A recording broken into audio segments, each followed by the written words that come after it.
So basically আমরা দেখব যে আমাদের প্রবলেম সলভিং এর ক্ষেত্রে যে প্রবলেমগুলোতে মাল্টিপল টাইম টেস্ট কেসের কথা বলা হয়ে থাকে, তো সেটা আমরা হ্যান্ডেল করে দেখব এখন। সো আমরা প্রবলেমটা সলভ করব না, জাস্ট এটার ইনপুট ফরম্যাটটা কেমন হবে, টেস্ট কেসটা কিভাবে ইনপুট নিতে হয় এবং সেটা কিভাবে হ্যান্ডেল করতে হয় সেটা দেখব। সেখানে বলা হয়েছে ইনপুটে যে ইস test contains multiple test cases. The first line contains the number of test case t. The description of the test cases follows. The first line of each test case contains only one positive integer n, representing the number of problems. The second line of each test case contains an array A of length n. The third line of each test case contains an array B of length n. অর্থাৎ আমাকে প্রত্যেকটা test কেসের জন্য একটা n input নিতে হবে, একটা array A, সেটার জন্য কিছু nটা ইনপুট নিতে হবে, আরো একটা অ্যারে B, সেটার জন্য আমাকে কিছু ইনপুট নিতে হবে। সো আমরা যদি এদিকে খেয়াল করি ইনপুট ফরম্যাটটা, সো আমাকে এই টিটা মিন করতেছে টেস্ট কেস, অর্থাৎ আমার যে ইনপুট গুলা, এই যে এন অ্যারে এ এর জন্য ইনপুট, অ্যারে বি এর জন্য ইনপুট, এগুলো দুবার দেওয়া হবে। সো যেটা প্রথমবার, এটা দ্বিতীয়বার দেওয়া হয়েছে, কারণ এখানে 2 লেখা আছে। সো আমরা যখন এই টেস্ট কেসটা হ্যান্ডেল করব, যেহেতু আমাকে দুইবার কিছু ইনপুট দিতে হচ্ছে, সেম টাইপের ইনপুট দুইবার দিতে হচ্ছে, সো আমরা টেস্ট কেস হ্যান্ডেল করব লুপ ইউজ করে। ঠিক আছে, তারপর প্রত্যেকটা টেস্ট কেসের জন্য এই যে এন এর মান 6, তারপরে 6টা অ্যারে এ এর ভ্যালু ইনপুট দেওয়া হয়েছে, 6টা অ্যারে বি এর ভ্যালু ইনপুট দেওয়া হয়েছে। ঠিক আছে, সো এটা আমরা হ্যান্ডেল করা দেখব কিভাবে হ্যান্ডেল করতে হয় সিতে। সো আমরা যদি প্রোগ্রামটা লিখি, প্রবলেম স্টেটমেন্ট অনুযায়ী শুরুতে আমাকে বলা হয়েছে একটা টেস্ট কেসের জন্য ইনপুট নেওয়া ইন্টিজার টি। আমরা এবার সরাসরি এটার জন্য ইনপুট নিব, আমরা আননেসেসারি কোনো কিছু প্রিন্ট করব না, আননেসেসারি কোনো কিছু ইনপুটও নেব না। যদি এইসব করি তাহলে আমাদের প্রেজেন্টেশন এরর হবে, রং অ্যান্সার হবে। এটার জন্য যদি ইনপুট নিতে চাই তাহলে আমাকে লিখতে হবে স্ক্যান এফ ডি। এরপরে যে ইনপুটটা নিলাম এটাকে আমার স্টোর করতে হবে টি এর জন্য, যে মেমোরিতে অ্যাড্রেস অ্যালোকেশন হয়ে আছে সেই অ্যাড্রেসটাতে। আমরা মেইনলি এবার আমাকে বলা হয়েছে যে ইনপুট নিতে হবে। ঠিক আছে, এন ইনপুট নিতে হবে, অ্যারে এ ইনপুট নিতে হবে, অ্যারে বি ইনপুট নিতে হবে। সেই কাজগুলো আমাকে ফ্রিকুয়েন্টলি করতে হবে। কতবার করতে হবে? টি টাইমস, অর্থাৎ টি বার করতে হবে। অর্থাৎ টি এর ইনপুট যদি 5 হয় তাহলে আমাকে এই কাজটা 5 বারই করতে হবে। টি এর ইনপুট যদি 6 হয় তাহলে 6 বারই করতে হবে। টি এর ইনপুট যদি 100 হয় তাহলে এই কাজটুকু আমাকে 100 বারই করতে হবে। যেহেতু সেম কাজটা আমাকে বারবার করতে হইতেছে, মেইন কথা যে আমার এই প্রবলেম সলভিং এর জন্য যে কোডটা, মেইন যে কোডটা, এটাকে আমি টি বার রান করতে হবে। অনলাইন যা যে এটা টি বার রান করা হবে, সো আমাকে নিজেই এই হ্যান্ডেল করার জন্য এই কোডটা লিখতে হবে। সো আমরা টেস্ট কেসটা হ্যান্ডেল করার জন্য ফর লুপ ইউজ করতে পারি, হোয়াইল লুপ ইউজ করতে পারি। তো আমরা প্রথমে দেখব ফর লুপ দিয়ে কিভাবে হ্যান্ডেল করতে হয়। সো ফর, আমাদের শুরুতে লুপ চালানোর জন্য আমাদের কিছু ভ্যালু ইনিশিয়ালাইজ করতে হবে। Integer I, I is equal to 0, I is less দেন আপনি টি দিতে পারেন। যেহেতু জিরো ইন্ডেক্সিং থেকে শুরু করতেছি এই কারণে টি এর 1 মাইনাস পর্যন্ত চলবে। ঠিক আছে, আই প্লাস প্লাস। এরপরে বলা হয়েছে প্রত্যেকটা টেস্ট কেসের জন্য, অর্থাৎ প্রথম টেস্ট কেসের জন্য, দ্বিতীয় টেস্ট কেসের জন্য, তৃতীয় টেস্ট কেসের জন্য, অর্থাৎ প্রত্যেকটা টেস্ট কেসের জন্য আমাকে একটা ইনপুট নিতে হবে এন। ইন্টিজার এন ডিক্লেয়ার করলাম। এরপরে এটাকে আমরা স্ক্যান করব, স্ক্যান এফ, ভ্যালুটাকে স্টোর করতে হবে এন এর অ্যাড্রেসে। এরপর আমাকে বলা হয়েছে দুইটা অ্যারের কথা, অ্যারে এ এবং অ্যারে বি। আমি শুরুতেই সেই দুইটা অ্যারে ডিক্লেয়ার করে নেই। ইন্টিজার এ অফ এন সাইজের একটা অ্যারে, বি এন সাইজের একটা অ্যারে। এরপর প্রত্যেকটা অ্যারের জন্য আমি ভ্যালু ইনপুট নিব। তাহলে আমার সেকেন্ড লাইন, আমার প্রত্যেকটা টেস্ট কেসের জন্য এটা আমার প্রথম লাইন ইনপুট।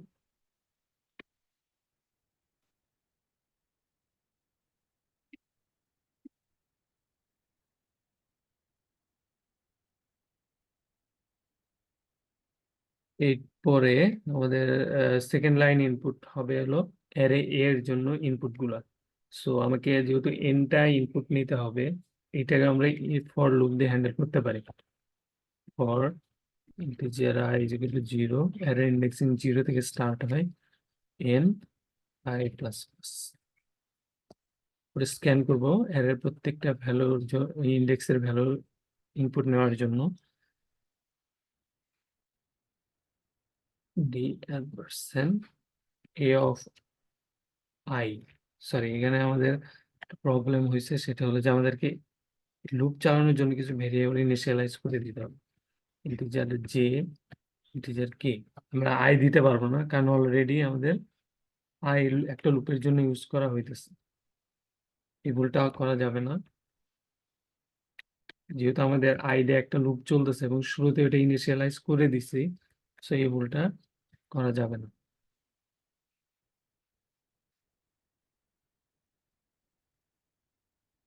প্রত্যেকটা এটা যাচ্ছে আমার second line input for each test case.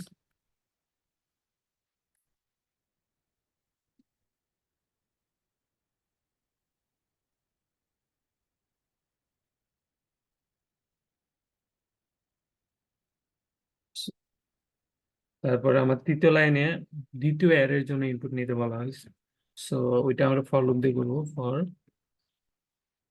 এরপরে আমরা ডিক্লেয়ার করছিলাম k is equal to 0, k is less than n, k plus plus.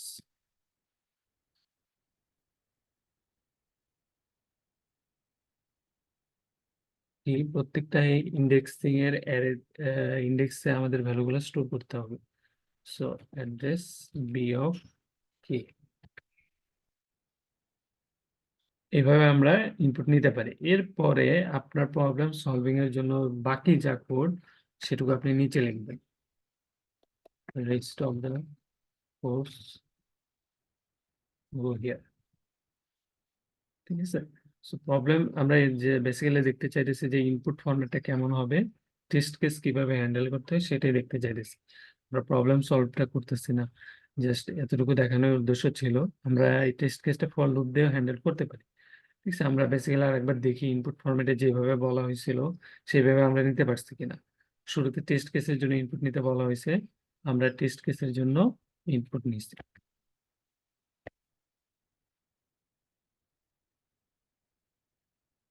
Input নিছি, এরপরে আমরা যেহেতু টেস্ট কেসটা আমরা ফর লুপ দিয়ে হ্যান্ডেল করতেছি, সো কতবার টেস্ট কেস চলবে সেটা আমরা হ্যান্ডেল করতেছি ফর লুপ দিয়ে। সো এরপরে প্রথম লাইনে বলা হয়েছে, টেস্ট প্রবলেম স্টেটমেন্টে বলা হয়েছে প্রথম লাইন থাকবে হলো এন। সো আমরা এন এর ভ্যালুটা নিছি, সেটাকে স্ক্যান করে নিছি। এরপরে বলা হয়েছে অ্যারে নিতে হবে, একটা অ্যারে নিতে হবে, দ্বিতীয় লাইনে সেই অ্যারে গুলার ভ্যালু ইনপুট নিতে হবে। সো আমরা second line inputs for each test case, যে এই লাইনটাতে আমরা অ্যারে এ এর জন্য ইনপুট গুলো নিচ্ছে, সেগুলো আমরা ফর লুপ দিয়ে ইউজ করতেছি, কারণ অ্যারে ইনপুট নেওয়ার জন্য আমাকে ফর লুপ ইউজ করতে হবে। নইলে না হলে আপনাকে বারবার কতগুলা সাইজ দিবে, আপনি কতগুলা ইনপুট দিবেন এটা আপনি জানতে পারবেন না, বুঝতে পারবেন না। সো এন এর মান তো আপনাকে সবসময় ফিক্সড করে দিবে না। এক সময় 100 হইতে পারে, এক সময় 200 হইতে পারে, এক সময় 300 হইতে পারে। So আপনি জানেন না কতবার। সো এটাকে আপনার লুপ দিয়ে হ্যান্ডেল করতে হবে। এরপরে তৃতীয় লাইনে বলা হয়েছে থার্ড লাইন ইনপুট।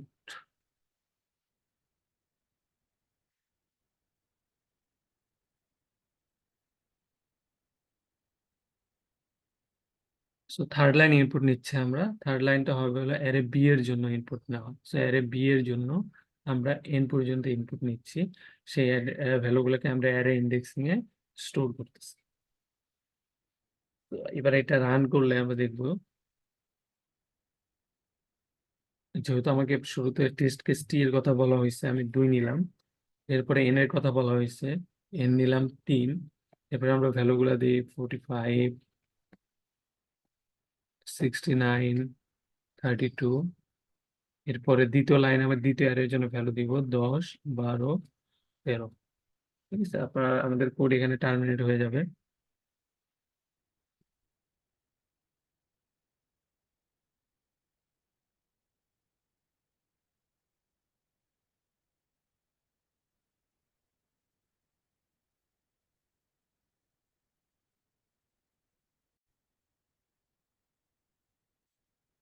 আমরা যদি আরো একটু বেটার আন্ডারস্ট্যান্ডিং এর জন্য আমরা এখানে একটা কোড লিখছি যে প্রিন্টএফ ডান।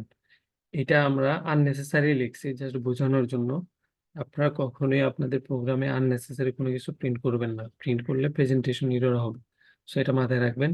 আমি জাস্ট প্রত্যেকটা টেস্ট কেসের জন্য রেস্ট অফ দ্য কোড যে লিখবেন সেগুলোর জন্য যে একটা প্রিন্ট হবে, কোনো একটা কিছু প্রিন্ট করতে হবে, সেটা দেখানোর জন্য প্রিন্টএফ ডান লিখছি।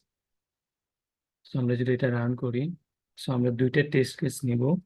প্রথম টেস্ট কেসের জন্য এন এর মান দিব 3, তারপরে তিনটা ভ্যালু দিতে হবে, 15, 25, 35 দিলাম, এরপরে 10, 20, 30 দিলাম।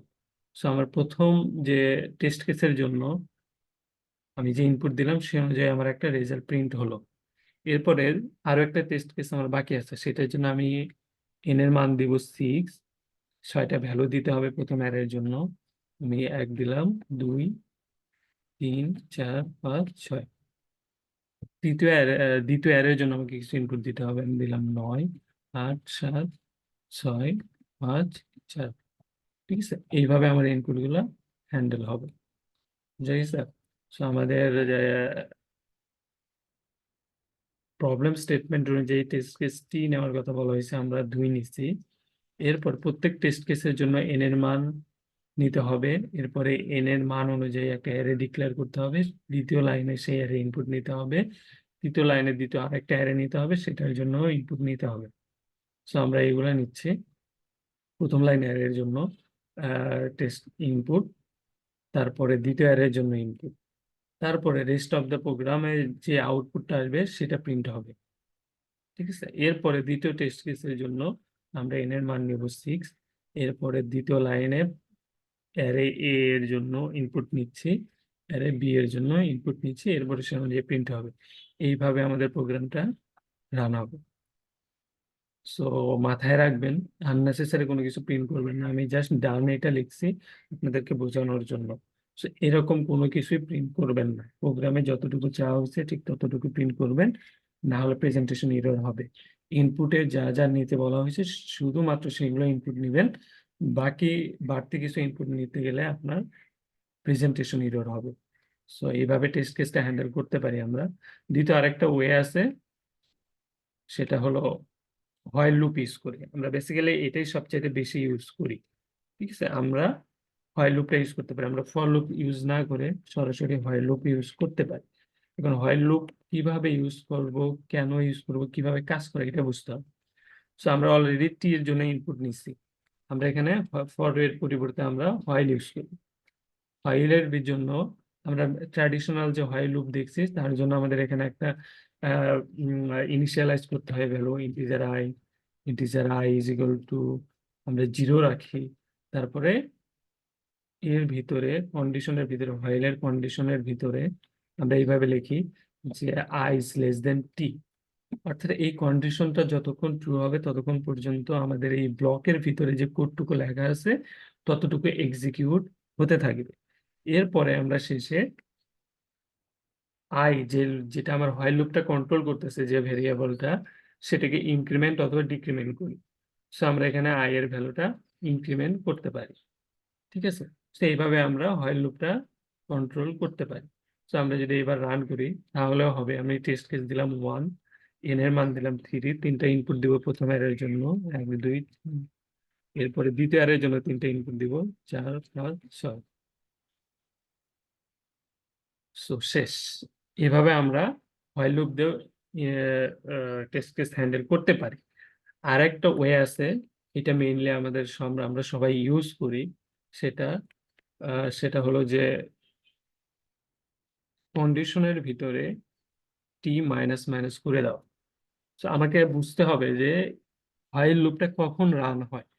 এই কন্ডিশনটা যখন ট্রু হবে, এই ভিতরের যে রাউন্ড ব্র্যাকেট, এই রাউন্ড ব্র্যাকেটের ভিতরে যে আমরা কন্ডিশনটা দিব সেটা যখন ট্রু হবে তখনই আমাদের এই ব্লকের ভিতরে যে কোডটুকু আছে সেটুকু এক্সিকিউট হতে থাকবে। আমরা এটা জানি যে 0 মিন করে হলো false, 0 means false, 1 means true. ঠিক আছে, এটা আমরা জানি। তো বেসিক্যালি এই কন্ডিশনে যখন জিরো হবে তখন পুরো টেস্ট কেসটা ফলস হবে, মানে কন্ডিশনটা ফলস হয়ে যাবে। আর বাকি সব ক্ষেত্রে জিরো থেকে গ্রেটার দেন সব ভ্যালুর জন্য এখানে আমার ইনপুটটা হবে, মানে কন্ডিশনটা হবে ট্রু, তখন আমার প্রোগ্রামটা রান হবে। সো টি এর মান মাইনাস হতে থাকবে, মাইনাস হতে হতে যতক্ষণ না জিরো হবে ততক্ষণ পর্যন্ত প্রোগ্রামটা রান হবে।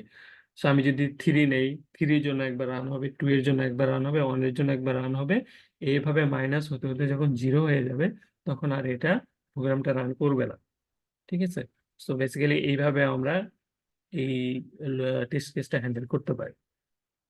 তো এইবার যদি আমি আবার দুই দেই, আমি এন দিলাম টু, এক দিলাম, দুই দিলাম, তিন দিলাম, চার দিলাম, ডান। পরে ইনপুটের জন্য এন দিলে এন এর মান দিলাম থ্রি, এক ইনপুট দিলাম, দুই দিলাম, তিন, তারপরে চার, পাঁচ, ছয়, শেষ। এভাবে আমরা আমাদের টেস্ট কেসটা হ্যান্ডেল করতে পারি।